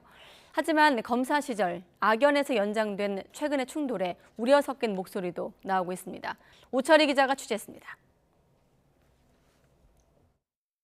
검찰의 일은 국민을 범죄로부터 보호하는 것이고 할 일을 제대로 하는 검찰을 두려워할 사람은 오직 범죄자뿐입니다. 조국 채널A 사건으로 한직을 전전하다가 윤석열 정부 출범과 함께 타격 발탁의 주인공이 된 한동훈 법무부 장관. 취임 일성으로 문재인 정부의 야반 도주국이라고 검수완박을 비판하면서 엄정한 검찰 수사를 천명했습니다. 일선 형사부의 직접 수사 제한 등 검찰의 손발을 묶었던 규제를 하나둘씩 풀더니 시행령 개정으로 검수완박을 사실상 되돌리는 초강수를 두기에 이르렀습니다. 중대범죄자는 처벌을 면하고 범죄로 인한 이익을 그대로 갖겠죠. 개선 조치를 안 하는 것은 저는 법무부로서 맡은 직무를 제대로 수행하지 않는 거라고. 수장이 비어있는 상태에서 검찰 인사권 행사도 주도했습니다. 윤석열 사단을 콕 집어 주요 요직에 앉히고 친문재인 정부 인사들을 한직에 보내는 데 이어 역대 최대 규모의 중간 간부 인사까지 단행했습니다. 정책적인 측면까지 발을 넓혔습니다. 제주 4.3 사건 수형인의 명예회복과 권리구제, 야당 소속 시장과 교정시설 현대화 업무협약 체결에 이어 유신 정권 시절 인민혁명당 사건 피해자의 빚 고문까지 덜어줬습니다. 돈을 받기로 했었는데 결국은 본인이 집을 팔고 돈을 더 토해내야 된다? 이런 상황을 상식적으로 수용하기 어려운 면들이. 하지만 국회에서는 연일 충돌의 중심에 서 있습니다. 전현직 법무부 장관 간의 설전은 물론 장관이실 때 검찰총장을 완전히 패싱하시고 인사를 하신 것으로 백도 없는 말 하지 마십시오. 조국 채널A 사건으로 얽힌 문재인 정부 핵심 인사들과 건건이 부딪혔습니다. 저의 형사 사건의 가해자인 의원님께서 저한테 이런 질문하는 것 자체가 이상하다고 생각합니다. 공수처에서 지금 기소한 사건에 대해서는 그런 식의 논법이라면 대기 가해자고 내가 피해자죠. 과거 악연에 대한 반감에 정권 초반 기싸움에서 밀려선 안 된다는 의도가 엿보이지만 정작 여소야대 국면에서 정책 추진이 가로막힐 수 있다는 리스크가 만만치 않습니다.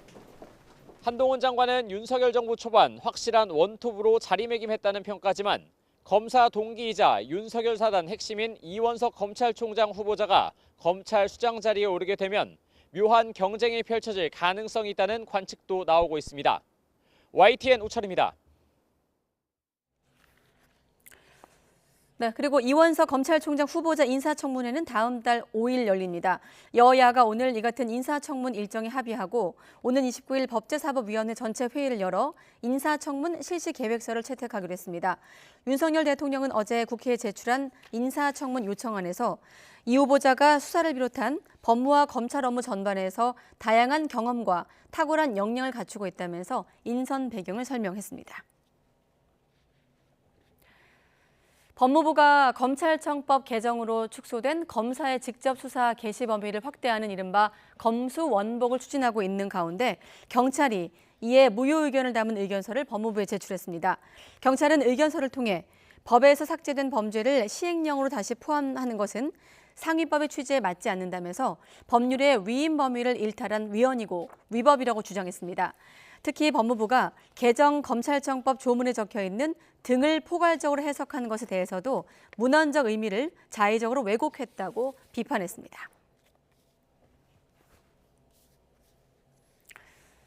네, 한국도로공사가 광주와 전남 강진을 잇는 고속도로 건설 과정에서 진출입로 개설을 이유로 예식장 일부 부지를 수용했습니다. 땅 주인은 사전 협의 없는 일방적인 공사가 진행되면서 영업 손실이 크다는 입장이지만 도로공사는 정상적인 절차였다며 맞서고 있습니다. 오선열 기자의 보도입니다. 고속도로 진출입로가 건설될 예정지 인근 예식장입니다. 주차장에 10m 높이 차단막이 설치됐고 너머로는 흙바닥에 공사 자재가 널브러져 있습니다. 결혼 성수기인 지난 5월부터 한국도로공사 측이 설치한 차단막이 세워지면서 이곳 예식장의 주차장 절반 면적이 사라졌습니다. 한국도로공사는 광주와 전남 강진을 잇는 고속도로 건설을 위해 예식장 부지 가운데 1,500여 제곱미터를 수용했습니다. 주차장은 물론 결혼식장 입구 일부까지 모두 넘어간 겁니다. 예식장 측은 고속도로 진출입로 위치가 초기 계획과 달리 변경되면서 불필요한 땅까지 강제 수용됐다며 환매를 요구했습니다. 상생을 할 수 있게끔 도와줘야 되는데 아무리 관공서라고 해도 이렇게 와가지고 이 조그만 개혁을 일방적으로 이렇게 몰아붙이고 대화의 흡수성도 안 보이고 이런 부분에 대해서 지금 저희들이 분개하는 거죠, 사실. 예식장은 고속도로 설계 이전부터 사업상 평가를 마치고 지난 2015년 3월에 들어섰습니다. 고속도로 건설을 위한 한국도로공사의 주민 설명회는 7개월 뒤인 10월에 진행됐지만 예식장 관계자는 부르지 않았습니다. 2년 뒤인 2017년 고속도로 건설 사업을 인지한 예식장은 전체 토지를 수용할 게 아니면 절대 땅을 팔 수 없다고 입장을 거듭 밝히며 공탁 금액도 받지 않았습니다. 통보도 없고 우리 땅이 수용이 되는데 이걸 했느냐 했더니 자기들은 다 했대요. 협조를 안 하겠다는 개념으로 협조를 적극적으로 하고 싶은데 문제는 우리 예식장에 대해서 피해를 어떻게 최소화할 건가 이 방법을 찾아주라고. 한국도로공사는 불법적인 설계 변경은 없다고 선을 그었습니다. 도로 건설을 위한 기본 설계안과 최종 계획안은 설계 변경으로 보지 않고 토지 수용 과정은 최종 계획안에 따라 주민들로부터 정상 매수했다고 밝혔습니다. 예식장 입구 토지 매입에 대해서도 도로 외곽에 배수시설 설치를 위해 어쩔 수 없는 토지 수용이라고 설명했습니다. 도로공사는 지난해 9월 행정소송에서 공사 진행 확정 판결을 받았다며 환매는 공사가 끝나면 판단할 문제라고 설명했습니다. 주민 설명회와 동의 없이 막무가내 공사가 진행됐다는 예식장과 법적인 하자가 없다는 한국도로공사의 입장이 대립하면서 갈등의 골이 깊어지고 있습니다. YTN 오선열입니다. 네, 8년 전 송파 세모녀에 이어서 생활고와 투병 끝에 극단적인 선택을 한 수원 세모녀 사건. 우리 사회 여전한 복지 사각지대를 드러냈습니다. 네, 대책 마련에 착수한 정부는 우선 소재 불명 위기 가구는 실종자의 준해 소재와 연락처를 확보하기로 했습니다. 신윤정 기자가 보도합니다. 8년 전 송파 세모녀 사망 사건 이후 정부는 복지 사각지대 발굴 시스템을 만들어 운영해 오고 있습니다. 이 시스템으로 수원 세모녀의 건강보험료 체납 사실 단 하나의 위험 신호가 걸러졌지만 딱 거기까지였습니다. 전체 34종 위기정보 입수자 540만여 명에 포함됐을 뿐 고위험군인 위기가구 발굴 대상자 12만 명에서는 빠지면서 지자체 조사 우선순위에서 밀린 겁니다. 건보료 체납이 확인된 지 13개월 만인 지난 3일에서야 화성시가 주민등록상 주소지에 방문했지만 수원에 살던 모녀와 닿지 못했습니다. 행방도 연락처도 확인되지 않으면서 결국 복지 시스템 비대상자로 처리됐습니다. 실제 주거지가 파악이 안 되어 복지 서비스가 전달되지 못한 안타까운 상황도 있었습니다. 신청하지 않으면 지원해주지 않는 신청주의 복지의 허점이 그대로 드러나면서 정부는 대책 마련에 착수했습니다. 먼저 소재가 파악되지 않는 취약 가구는 실종자나 가출자의 준에 찾는 방안을 경찰청과 함께 검토하기로 했습니다. 또 위기가구 발굴 정보를 장기 요양 등급 등을 포함해 5종 추가하기로 했습니다. 주거지 확인이 어려운 위기가구도 유관기관과의 정보 연계 등을 통해 끝까지 찾아내 지원하도록 하겠습니다. 전문가들은 정부기관뿐 아니라 민간이 보유한 휴대전화나 신용카드 사용 내역 등의 실효성 있는 개인정보를 활용하고 몰라서 복잡해서 신청하지 못하는 경우가 없도록 지하철역과 병원 등에서의 홍보까지 더 적극적으로 대처해야 한다고 지적합니다. 또 관련 인력 보강이 함께 이뤄져야만 복지 사각지대를 효율적으로 관리할 수 있을 거란 목소리도 커지고 있습니다. YTN 신윤정입니다. 네, 부산 형제복지원에서 자행된 인권 유린 사태가 국가 공권력 개입에 의한 것이었다는 사실이 정부 기관을 통해서 무려 35년 만에 공식 인정이 됐습니다. 진실화해위원회가 1년 3개월 조사 끝에 진실규명 결정을 내린 건데요. 부모가 있는 아이들까지 납치해 강제 수용하거나 반항하는 수용자에게 향정신성 약물을 투여한 사실 등도 새로 드러났습니다. 윤성훈 기자와 자세히 짚어보겠습니다. 어서 오십시오. 자, 윤성훈 기자. 형제복지원 사건은 국가에 의한 인권 침해다. 피해자 측에서는 피해 당사자의 잘못이 아니다라는 것이 인정됐다고 밝히고 있더라고요. 네, 형제복지원 사건은 1975년부터 1986년까지 불황인으로 지목된 사람들이 부산에 있는 형제복지원에 수용돼 강제 노역과 성폭력, 사방 등 인권 침해를 당한 사건입니다. 1987년에 수용자들이 집단 탈출해 실태를 폭로하면서 세상에 알려졌는데요. 당시 검찰 수사가 진행되기도 했습니다. 진실화해위원회는 이 사건이 국가의 부당한 공권력 행사에 의한 중대한 인권 침해 사건이라고 규정했습니다. 형제복지원 사건이 세상에 알려진 지 35년 만에 정부 기관이 공식적으로 인정한 건데요. 오늘 발표 내용 직접 들어보시죠. 국가는 형제복지원 인권 침해 문제에 대한 진정을 묵살했고 사실을 인지했으나 조치하지 않았으며 1987년 형제복지원 사건을 축소 왜곡하여 실체적인 사실관계에 따른 합당한 법적 처리가 이루어지지 않은 사실도 확인되었습니다. 진실화해위원회가 이같이 판단할 수 있었던 건 형제복지원 설치와 운영 과정에서 국가의 개입이 있었다는 정부 자료를 확인했기 때문인데요. 우선 불황인을 무차별적으로 단속해 형제복지원에 수용하는 근거가 된 내무부 훈령이 위법적이라고 판단했습니다. 일단 불황인이 지목되면 아무런 형사 절차도 거치지 않고 정해진 기한도 없이 강제 수용할 수 있도록 해 적법 절차나 영장주의 원칙 등에 모두 어긋난다는 겁니다. 또 국가보안법 위반 등 공안사범 15명을 형제복지원에 강제 수용한 뒤 보안사 요원을 투입해 감시한 사실이 드러났습니다. 당시 보안사는 형제복지원을 교도소보다 더 강한 규율과 통제 때문에 재소자 대부분이 탈출하지 못해 전전긍긍하고 있는 곳이라고 평가하기도 했습니다. 각종 인권 침해 실상을 파악하고서도 별다른 조치를 하지 않은 채 오히려 공안사범 관리에 활용했던 겁니다. 특히 안기부 주제로 정부 기관들이 모여 형제복지원 대책회의를 열었던 사실도 문건을 통해 처음 확인됐습니다. 당시 부산시가 소송을 제기하려는 입소자들에게 소송을 철회하라며 회의와 압박을 한 사실도 이번 조사를 통해 인정됐습니다. 그렇군요. 형제복지원에서 숨진 수용자만 수백 명에 달하는 것으로 알려졌는데 이번에 파악된 피해자 규모 정확히 얼마나 되는 겁니까? 네, 1975년부터 1986년까지 형제복지원에 입소한 사람들은 3만 8천여 명에 달하는 거로 파악됐습니다.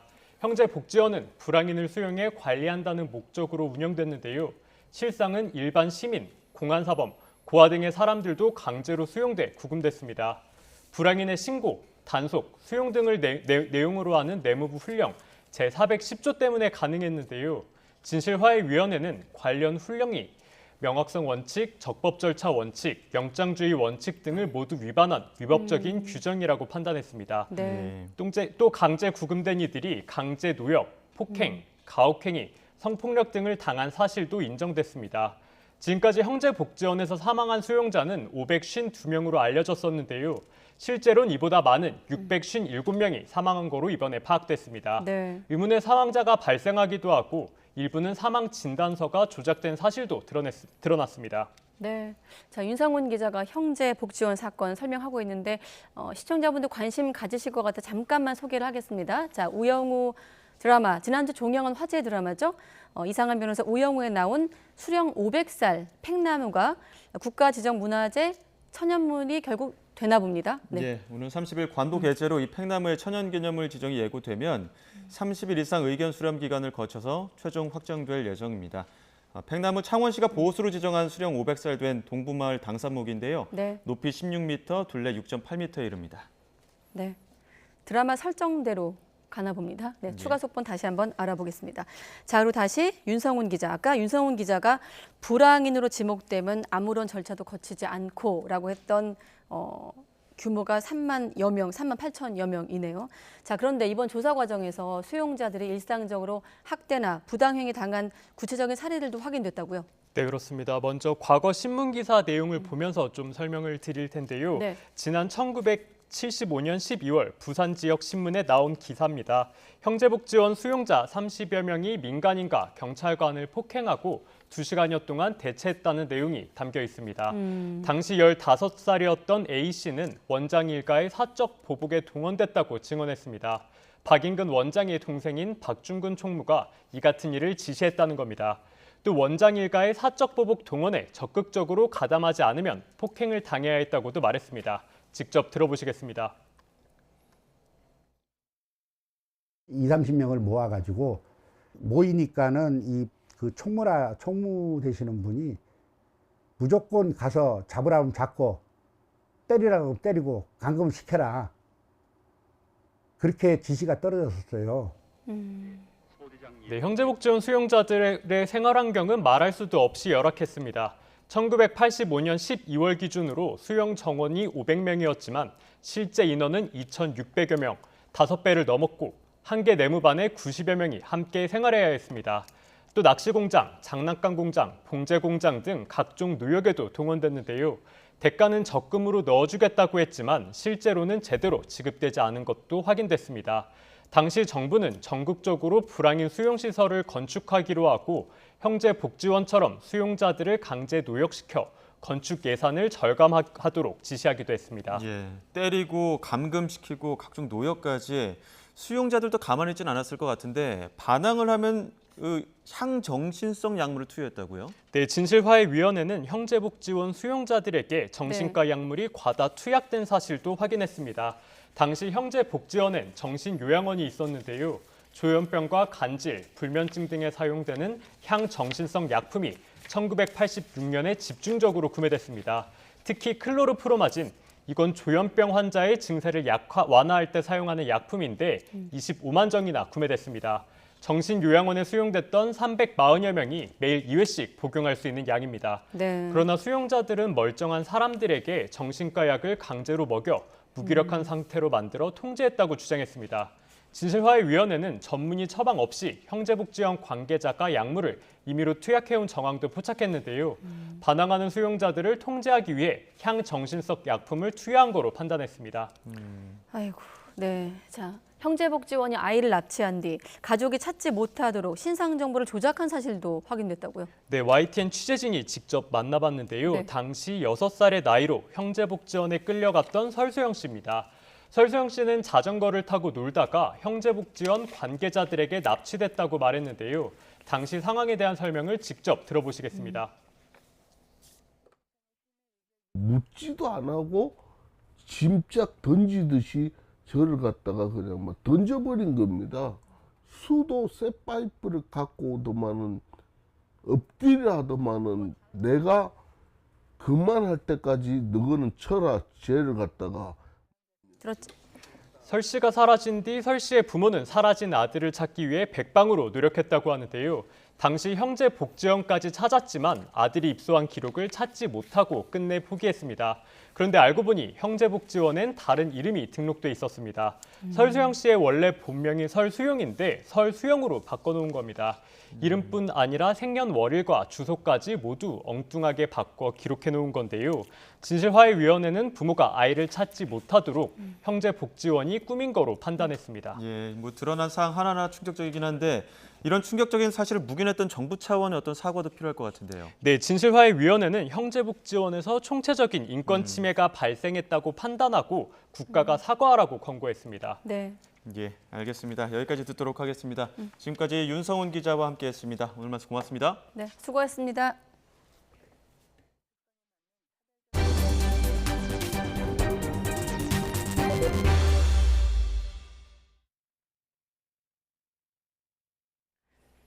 네, 앞서 전해드렸던 속보 다시 한번 좀 더 알아보겠습니다. 지난주 종영한 드라마 이상한 변호사 우영우, 그 속에 등장한 팽나무가 드라마에서처럼 천연기념물이 될 것으로 보입니다. 네, 취재기자 연결해 자세한 상황 알아보겠습니다. 이승은 기자. 네, 문화생활과학부입니다. 네, 드라마 속에서 팽나무가 천연기념물로 지정 예고돼서 마을을 개발로부터 구하는 대목이 기억이 나는데 그러면 천연기념물이 되는 겁니까? 네, 드라마 우영우 속 소덕동 팽나무로 출연한 나무는 경남 창원의 동부마을에 있습니다. 창원시가 보호수로 지정한 수령 500살 된 팽나무로 높이 16m, 둘레 6.8m에 이릅니다. 우영우에서 수려한 모습과 주변 경관이 등장한 뒤 관광객들이 많게는 하루에 수천 명씩 몰리면서 쓰레기 무단 투기 등 주민들이 불편을 호소할 지경이었습니다. 문화재청 심의의결기구인 문화재위원회는 오늘 지난달 29일에 현지 조사 결과를 바탕으로 회의를 연 끝에 이 창원 북부리 팽나무를 천연기념물로 지정 예고하기로 했습니다. 오는 30일 관보에 고시한 뒤 30일 이상 지역 주민과 지방자치단체 등의 의견을 수렴하고 다시 위원회를 열어 최종 지정 여부를 의결합니다. 이르면 10월 말에 최종 지정 여부가 결정될 전망입니다. 팽나무가 있는 동부마을은 36가구 70여 명이 살고 있습니다. 팽나무가 천연기념물로 지정되면 나무 자체와 나무를 중심으로 한 전통문화인 당산제 보호 등을 위한 지원이 이루어지게 됩니다.